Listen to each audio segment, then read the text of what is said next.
1 сентябрга чейин үй, транспорт жана жер салыгын төлөңүздөр. Бул салык карыз эмес, парыз деп атпайбы. Сары бул жөнүндө сөз кылалы деп мамлекеттик салык кызматынын улук инспектору Азамат Пазылов мырзаны студиябызга чакырабыз. Кутлантаңыз менен кош келдиңиз. Урматтуу телекөрүүчүлөр, адаттагыдай эле биздин студиябызда WhatsApp номерибиз иштеп жатат. WhatsAppка билдирүү жөнөтсөңүздөр болот. Биз атайын сурооңузду узатканга аракет кылабыз. Алгач айтсаңыздар, ушул салык төлөө боюнча 1 сентябрга чейин жана 2 сентябрга чейин атайын билдирүү жөнөтүсүңүздөр төлөш керек деп ушул багытта маалыматыңызды берсеңиз. Биринчиден замана студиясына чоң ыраазычылык. Ушундай элдерге салык кызматынын тарабынан кенен маалымат бергенге мүмкүнчүлүк түзгөн үчүн сизге чоң рахмат. Ал эми кыска айта кетсем, мүлк салыгын кимдер төлөш керек, кантип төлөш керек, кантип эсептөө керек, ушундай түшүнмө берип кетсем. Биринчиден Кыргыз Республикасынын аймагындагы физлицо болобу, юридическое лицо болобу, эгерде сиздин Кыргыз Республикасынын аймагында мүлк салыгы объекти бар болсо, сиз мүлк салыкчы болуп, салык төлөөчү болуп эсептелесиз. Ал эми эсептөө жагын ала кетсек, бүгүнкү күндө элдерге шарт түзүлгөн ыңгайлуу салык KG деген сайтына кирип, калькулятор аркылуу эсептесеңиздер болот. Ал эми кантип төлөө керек? Бүгүнкү күндө мүлк салыгын төлөө үчүн мобилдик капчык аркылуу, мобилдик банкинг аркылуу, почта аркылуу, банк аркылуу жана терминалдар аркылуу төлөсө болот.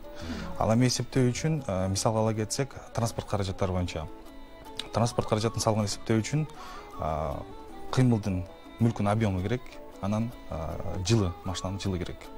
Ал эми турак жай жосун батирди эсептөө үчүн болсо, батирдин салынган жылы, анан курулган материалдын проектиси менен ошол менен эсептелинет. Бир кабат, эки кабат бар эсепке алып. Анан эмнеден жасалган? Кирпичтенби, бетондонбу, же баягындай временный конструкция деп ошондон жасалган болсо, ошого ылайыктуу эсептелип кетет. Кайсынысы арзаныраак, кайсынысы кымбат болот эгер турак жайда алсак? Эгерде турак жайда алсак, эң кымбаты бул кирпичтен жасалган үйлөр. Жылына жараша кирпичтен, бирок эң бийик кирпичтики турат. Ал эми эң аз салыгы бул временный конструкция деп коет, темирден жасалган. Ошолор эң арзан болот, эсептелинет. Электрондук төлөп жатканда ошол калькулятор аркылуу ошолор баары бирдиктүү билинип, кантип эсептелинет? Эми мындай да, электрондук капчык аркылуу төлөнгөндө бир гана ал жерде өзүңүздүн ИНН-ыңыз менен фамилияңызды, анан кайсы областта жайгашкан, кайсы шаарда жайгашкан, же кайсы аймакта жайгашкан, ошол гана маалымат кирет. Эгерде сиз салыктын суммасын билсеңиз, ошол мобилдик капчык аркылуу төлөсөңүздөр ыңгайлуу. Ал эми билбесеңиз, аймактык салык кызматына кайрылып, же болбосо биздин колл-центр бар, 166 деген номер менен, же болбосо бизде салык KG деген сайтында электрондук калькулятор бар.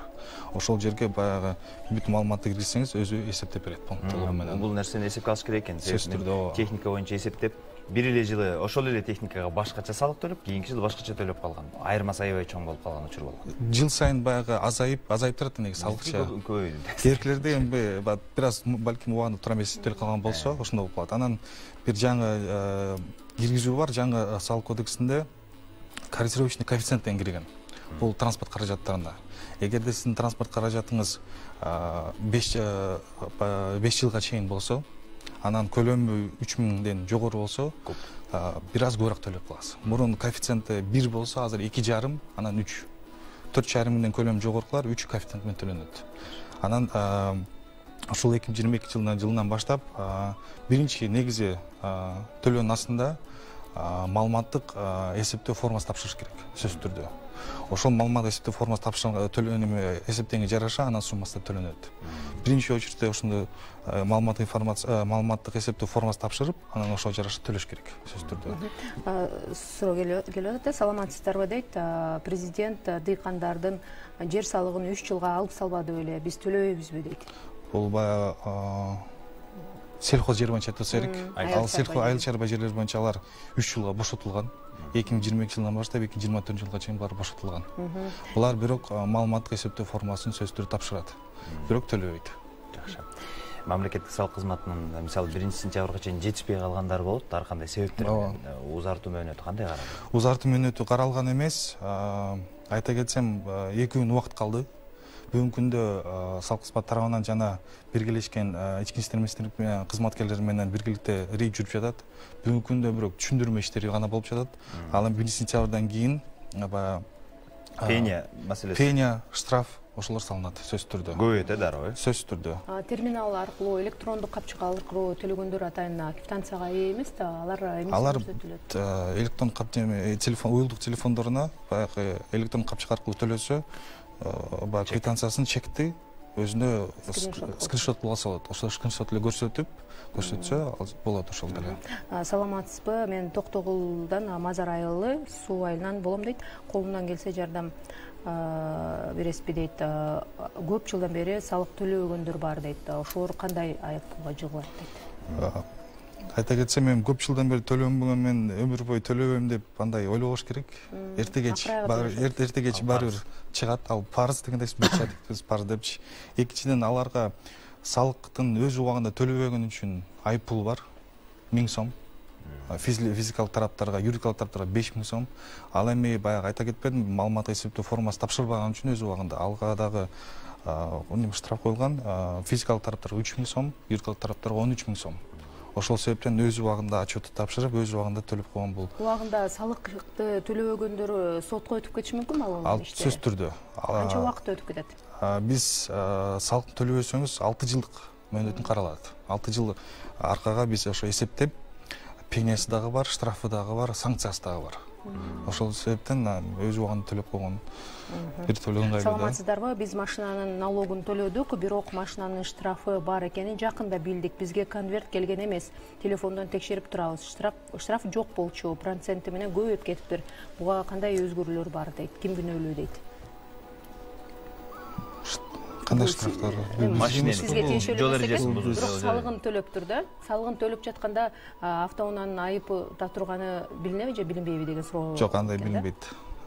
Анда ал үчүн ГУНага катышты. Саламатсызбы? Чет элдик автоунаага салык төлөнөбү дейт? Армения, Абхазия дейт. Аларга салык төлөнбөйт. Эгерде бир гана мезгилде төлөнөт, эгерде сиз убактылуу бизге салык кызматына учетко турган болсо, ошондо салык төлөш керек сөзсүз түрдө. Саламатсызбы? Бишкек шаарындагы 4,5 сотка участогуна канча сом салык төлөнөт болжол менен дейт? 4,5 сотка бул 450 квадрат метрди 1-2 көбөйтсө 800 сом тегерегинде акча болот. Анан үйгө тиешелүү участкага дагы салык төлөнөлөбү дейт? Сөзсүз түрдө, эгерде сиздин турак жай үйүңүз болсо, анын жанында коро жай участогу болсо, сиздин баягы турак жай үйүңүз Бишкек шаарында 150 квадрат метрден үйгө өзүнчө төлөнөт, 150 квадрат метрден жогору болсо Бишкек шаарында, анан жер участогуна сөзсүз түрдө төлөнөт. Эки аркылуу бөлөк. Үйдүн квадратурасы айыл чарба мисалы үчүн сарай ар кандай, аларга кандай каралган? Аларга жок, аларга кошулбайт. Аларга кошулбайт, жок. Батирлер 80 квадраттан. Батирлер 80 квадрат Бишкек шаарында. Аймакка жараша баягы ошого жараша төлөнөт салыгы. Жеңилдетүүлөр барбы дейт? Пенсионерлерге, майып адамдарга дейт? Бар, эми айта кетсем, бул турак жай батирлер боюнча, эгерде ошо айта кетем, квартира батириңиз 80 квадрат метрден жогору болсо, үйүңүз турак жайыңыз 150 квадрат метрден жогору болсо, ошондо гана салык төлөчү болосуз. Ал эми пенсионерлерге турак жай үчүн үй астындагы коро жай участогуна 100%тик льгота каралган, жеңилдетүү каралган. Ал эми жана андан сырткары улуттук ата мекен согуш ардагерлерине дагы жеңилдетүү каралган. Именно немен айта кетсек, коро жай участогуна инвалиддер, биринчи, экинчи группа инвалиддерге жеңилдетүү каратылган. Андан сырткары электромобилдерге 100%тик жеңилдетүү каратылган. Электромобиль автоунаалары демек салыкты төлөбөйт экен. Салыкты төлөбөйт алар. Электромобилге өтүшүбүз керек экен да, барабы. Буюрса. Биринчи майда колдонбой, экономдуу болот экен да. Саламатсыздар, үйдүн салыгын төлөгөнгө өзүбүз төлөсөк болобу дейт. Чоң апабызда катталган болчу, ал жакында каза болуп калды дейт. Анын маселеси мындай да, если каза болуп өтүп кетсе, ал наследство катары бир жарым өтүш керек. Катталыш. Мамлекет немеге карата 6 ай ичинде бирөөгө катталыш керек. Ошол катталчу адам анан салык төлөөчү болуп эсептелет. Арыз менен кайрылыш керек, Ооба, сөзсүз түрдө. Ошондон кийин баштап анан салык төлөөчү болуп эсептелет. Жакшы.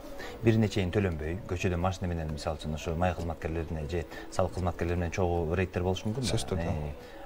Болуп калса кандай эмне иш бизге колдонулат мындай? Телегөрөрмандар эң батыраак кыймылдоо үчүн.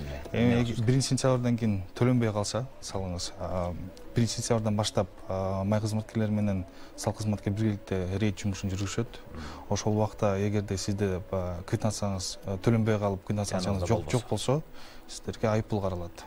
1000 сом. Физикалык тараптарга, юридикалык тараптарга аябай айткандай 5000 сом каралат. Ал эми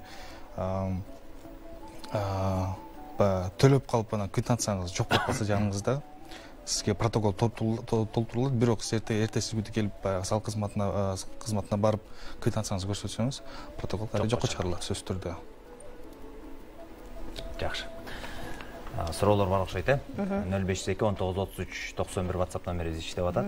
Айыл жергесинде алысыраак жайгашкандар ошол салыкты төлөө мүмкүнчүлүгү болбой жатат. Алар үчүн кандай шарттар бар дейт?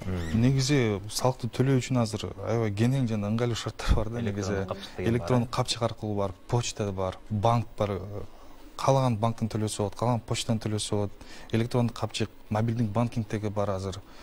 Ошол аркылуу төлөсө болот. Салык кызматкерлери айыл өкмөттөргө барышат. Сөзсүз түрдө барышат. Анан эсептөө кыйын болсо, ошо айымдык салык кызматына барып, же болбосо биздин колл-центрге кайрылып, 166 номерине, же болбосо биздин салык кызматынын сайты бар, салык KG деген. Ошол жака кирип электрондук кошелек бар, калькулятор бар. Ошол жака кирип эсептеп туруп, анан уюлдук капчыктан же сом төлөсө мобилдик банктан аркылуу төлөп койсо болот. Айтсаңыз, бүгүнкү күндө ошол кандай жыйынтыктарды чыгып жатат да? Жыйынтыктар негизи жакшы эле былтыркы жылы Канча пайыз? Былтыркы жылы транспорт каражатын айта кетейин. Транспорт боюнча былтыркы жылы 300 миллионго жакын акча чогултканбыз. Быйыл планыбыз деле ошондон бир аз жогору. Ошондон жетип ашырып деген чоң пландарыбыз бар. Жакшы эле болуп атат. Суммасы так айта кетилбейм, бүгүнкү септине күнүнө өзгөрүп турат. Бирок планыбыз ошол былтыркы жылдан чыгышча. Мурдагыдай мисалы үчүн сырттан автоунаалар кирбей калды да бизде азыр саны боюнча кандай? Эми саны боюнча былтыркы жылга салыштырмалуу быйылкы жылы 100 миңдей машина кирген негизи. 100 миң машина ашыкча кирген. Былтыр 1 миллион 400 машина кирсе, быйылкы жылы уже 1,5 миллион машина түзүп атат. Уже кирди. Ошонун салыгын эми чогултканга аракет кылып атабыз. Ошонун үстүнө иштеп жатабыз. Машина канча жаңы болсо, салык ошончо аз. Ошон машина жылы канча жаңы болсо, көлөмүнө жараша дагы. Көлөмүнө жараша. Жылына кыймылдык күчүнө жараша да ошого жараша кетет. Анан бая айта кетпенби, эгерде жаңы кирген ошо корректирующий коэффициент деп коет. Машинанын жылыңыз жаңы болсо, анан 5 жылга чейин, анан көлөмү 3000ден жогору болсо, 2,5 коэффициент, 3 коэффициентте көрөтөр. Былтыр жылы 3000 төлөсөңүз, быйылкы жылы 9000 төлөп каласыз. Тыйыны бар киши жаңы машина айдайт, анан тыйыны жок киши тескерисинче эски машина айдайт. Анан кайра салыкты көп төлөгүбүз келбей эле да, чынын айтып. Сураныны жооп берип койсоңуз дейт, бизде КАМАЗ бар дейт. Канча төлөп калышыбыз мүмкүн? КАМАЗдын ошо айтканбы, жылына жарашан көлөмүнө жараша. Булардын орточо салык суммасы 7,5 миң 7 миң сом түзөт. Жылына. Бизде 84-жылкы москвичибиз бар эле дейт. Айыл ичинде эле араң жүрүп турат дейт. Ошого да налог төлөшүбүз керек дейт. Сөзсүз түрдө, эгерде сиздин мындай учурлар көп болуш керек жергесинде. Андайлар да бар, андан сырткары менин машинам. Ушундай машиналарды жеңилдетип койсок болбойбу? Буларга жеңилдетүү бар. Булардын ставкасы эң ылдый, төмөн ставкасы. Тескин төмөн, булар аз төлөйт. Анан баягындай немелер да бар. Менин машинасы бузулуп айдап албай жатат. Бирок эми мен салык төлөймбү дегенчи, булардын баардык салык төлөнөт. Эгерде сиз каттооңуз бар болсо, ГУна немесинде ишканасында каттооңуз бар болсо, машинаңызда техпаспорт болсо, сөзсүз түрдө салык төлөөчү болуп эсептелесиз. Учеттон чыгарыш керек. Учеттон чыгарыш керек сөзсүз түрдө. Иштебей калса, анда машина төлөө. Саламатсызбы, транспорт салыгына пенсионерлерге кандай льготалар бар дейт? Транспорт каражаты боюнча? Транспортко салык төлөө боюнча пенсионерлерге кандай? Пенсионерлерге льгота жок. Пенсионерлерге бир гана льгота, бул үй астындагы кора жайга льгота бар. Ал эми инвалид 1-2 группаларга буларга 50% жеңилдетүү бар транспорт каражатынан. КАМАЗ боюнча суроо берген инсан кайра суроонусун тактап жөнөтүптүр. КАМАЗ баягы иштебей турат дейт, бузук бойда турат дейт. Иштетпей турабыз дейт. Ошого да төлөшүбүз керекпи? Сөзсүз түрдө учетто турганда төлөнөт. Учеттон чыгарып коюш керек анда айдабасаңызчы. Машинаны жокко чыгарыш керек. Учетту Россияда дейт. Кандай төлөйбүз дейт? Учет Россияда бул Россиянын машинасы экен транспорт. Анда алар эгерде бизде убактылуу учетко турган болсо анда төлөнөт. Убактылуу учетко турган эмеспиз, анда төлөнбөйт. Маселе жаралбайбы кийин ушулар? Жок. Эми эгерде Россияда болсо техпаспорт алганбыз дейт, үй турак үй дейт. Канча салык төлөйбүз дейт. Там өзү мурда салынган дейт, бирок жаңы быйыл алдык дейт. Эми ал эгерде ошо айткан баягы курулган жылына жараша, анан баягы курулган немесин дуалынын материалына жараша төлөнөт да. Эми такта иштеп берем десе, анда биздин колл центрге чалсын, же болбосо ошо аймак салык кызматында. Колл центрдин номерин дагы бир жолу баса белгилеп. 166. 166 номерине чалсаңыздар. Жана каттап жатканда, техпаспорт алып жатканда баары бир салыкты төлөп атышат, ошол салыкта. Ошол эс жылда салык бир аз өзгөрөт. Демек азыр төлөбөйт да ал. Азыр үйдү жаңы алса үйдү жаңы алган болсо, азыр алган болсо, баягы салык төлөөчү болуп, алгандан кийинки айдан баштап салык төлөчү эстелет сразу. Бир айдан кийин эле. Бир айдан кийин сразу эстелет. Төлөш керек ошочу. А ошол жылга эсептелинбейби, бир жылга төлөгөн? Бир жылга эмес, ошол ээлеген айына жараша эсептелет. Квартал болуп калышы мүмкүн, квартал болуп калышы мүмкүн, жылдын аркында. Жылды азайтып турбайбы? 1 сентябрга чейин, мисалы үчүн бүгүнкү күнү алса, декабрь 31-не чейин эсептеп туруп, салыгын төлөп коет. Дагы бир суроо дейт, үй боюнча биздин үйлөр эми техпаспорт берди дейт, кызыл китепти эми берет дейт. Жердин налогун төлөй элекпиз, мыйзамдаштырылса, анан төлөйбүзбү дейт. Мындайда жер кимдики болсо ошол төлөйт. Эгерде жер анамындай да бар дагы, кээбиркилер техпаспорт албай эле үйдү салып алат дагы, анан техпаспорту бүттү деп эле жашай беришет. Эгер сиз жашаган болсоңуз, ошол убакта сизди салык кызматчы барып текшерип калса, ошол кезде жашап аткан болсоңуз, ошол салык төлөөчүлөр ошол моменттен баштап эсептелет. Айыппул да салынып калышы мүмкүн. Айыппул да салынат, сөзсүз түрдө. Себеп дегенде сиз документти бүтүрбөй туруп, значит, эгерде сиз салыктан качуу үчүн жашап, бирок документтер бүтүрбөй жатасыз да, учет койгон үчүн. Урматтуу салык кызматына суроом дейт, саламатсызбы? 2 этаж үй болсо, 2-нчи этажды бүтө элек болсо, кантип төлөйт? Биринчиден эксплуатацияга өтө элек үйлөр төлөш керек эле, бүтпөгөн үйгө кантип төлөйбүз? Толук бүтсө унчукпай төлөйбүз. Гостройдун атайын эксплуатацияга өткөндөн кийин төлөсө туура болот деген техпаспорту налоговойго барып көрсөтүп келгем. 30 жылдан бери үйдү бүтө албай келебиз. Анан силер налог салганары кандай болот дейт. Орок жаңы конушу.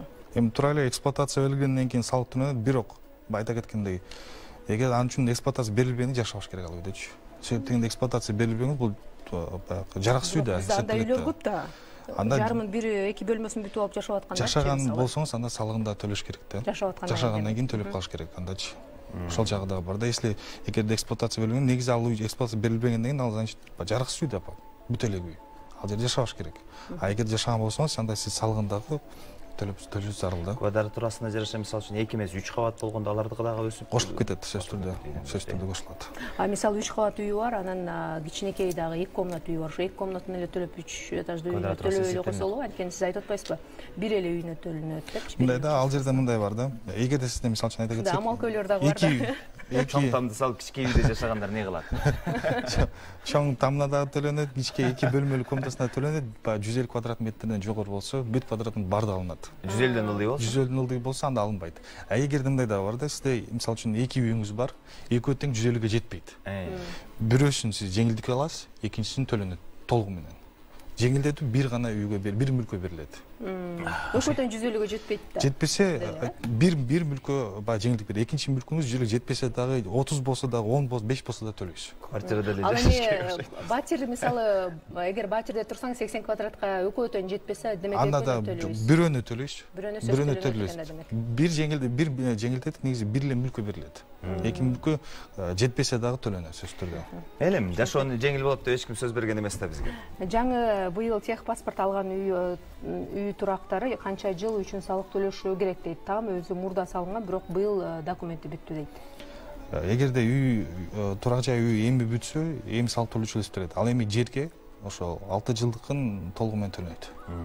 Ал эми ордуна үй болуп туранан жаңы бустур жаңы үй салса, анда реконструкцияга убагында капитальный реконструкция деп коет. Ошол убагында барып салык кызматына барып кайрылып зайлен жаш керек болчу. Мен үйдү бузуп атам, реконструкция кылып атам, ошол себептен салымдан бошотуп туруңуздар деп. Ал эми андай арыз жок болсо, анда салыгын толугу менен төлөйт. Мисалы үчүн эски там бар, ал бузулду, анын ордуна чоң мисалы кайра үй салынды, бирок архитектурадан эсептелип, мисалы госрегистрден катталбады да. Ошондой учурларда кандай чара колдонулат? Ошол учурларда айтпайм, жашабасаңыз, анда эч кандай баягы жоопкерчилик жок. Ал эми бүтө эле жашап алсаңыз, анда сизге айыппул дагы салынат. Салгын дагы төлөйсүз, санкциясы да пенясы. Кыскасы төлөңүздөр. Суроолор абдан көп экен, убактыбыз аяктап калды, бирок кыскача да жооп берип кетсеңиз болот. Саламатсыздарбы? Үйдүн кызыл китеби бар, техпаспорт ала элекпиз, кандай кылабыз дейт. Анда жер салыгын сөз төлөнөт. Жер салыгы төлөнөт. Анан айтып кеткен сөзүн жашабасаңыз төлөбөйсүз, жашап калсаңыз да төлөшкө туура келет. Төлөгөндүн себеби ген планга түшө элек жерлер болчу дейт. Кошунам үйдүн документтери жок болсо да төлөп жүрдү. Эми кимге төлөгөнү белгисиз. Мындайча айтканда ортодон бирөө жеп койду. Эми ал акчаңызды салык кызматкердин колуна бербесеңиз эле, сиз банктан аркылуу төлөсөңүз, электр капчык алып турсаңыз, ал сөзсүз түрдө ал акчаңыз мамлекетке түшөт. Аны эч ким жебейт. Бишкекте секционный жатаканада бир комната квартирабыз бар, бирок мен пенсионермин. Анан ошого налог төлөйбүзбү же төлөбөйбүзбү дейт. Бишкекте дейт. Эгерде бир эле батир үйүңүз болсо, аны 80-ге жетпесе, ал төлөнбөйт анда. Төлөнбөйт. Рахмат сизге. Ийгилик каалайбыз. Айтып коет эмеспи, салыкты төлөп тынч укта деп 1 сентябрга чейин тиешелүү салыктарды төлөгөнгө жетишип калыңыздар деп чакырып кетебиз.